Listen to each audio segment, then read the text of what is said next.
నేను శేఖరాచారి. ఈరోజు ప్రధాన వార్తలు చూసినట్టయితే జిల్లా కేంద్రంలోని జడ్పీ బాయ్స్ హై స్కూల్ మైదానంలో సంక్షేమ శాఖ ఆధ్వర్యంలో దివ్యాంగుల కోసం ఏర్పాటు చేసినటువంటి క్రీడలను కలెక్టర్ బదావత్ సంతోష్ ప్రారంభించారు. డిసెంబర్ 3న అంతర్జాతీయ దివ్యాంగుల దినోత్సవం సందర్భంగా ఈ క్రీడలను ప్రారంభించామని చెప్పేసి కలెక్టర్ తెలిపారు.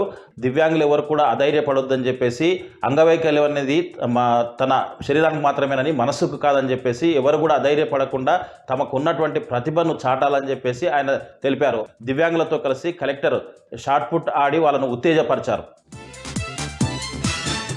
మరొక వార్త చూసినట్టయితే నాగర్ కర్నూలు జిల్లా సమీపంలోని ఎండబెట్ల వద్ద వరి కొనుగోలు కేంద్రాన్ని కలెక్టర్ బదావత్ సంతోష్ ఆకస్మికంగా తనిఖీ చేశారు. అయితే కొనుగోలు కేంద్రం వద్ద రైతుల కోసం ఏర్పాట్లు చేసినటువంటి వసతులన్నింటి కూడా ఆయన పరిశీలించారు.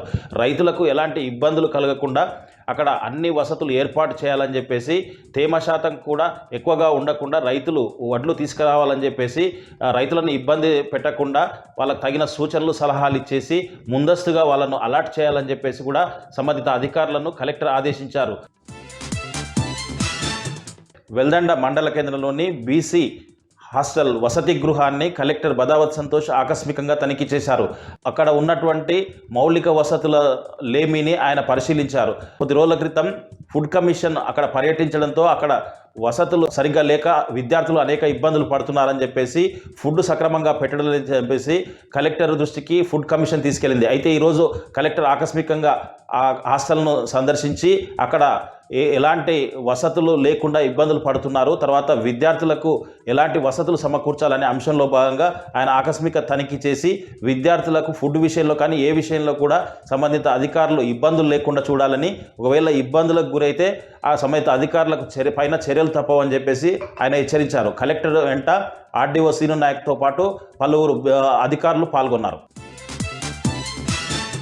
మరొక వార్త చూసినట్టయితే ఒట్టెంలో ఐకేపీ ఆధ్వర్యంలో వడ్ల కొనుగోలు కేంద్రం నడుస్తూ ఉంది. అయితే వడ్లు నింపినటువంటి ఒక లారీ అక్కడ నుంచి రాత్రే మాయమైంది.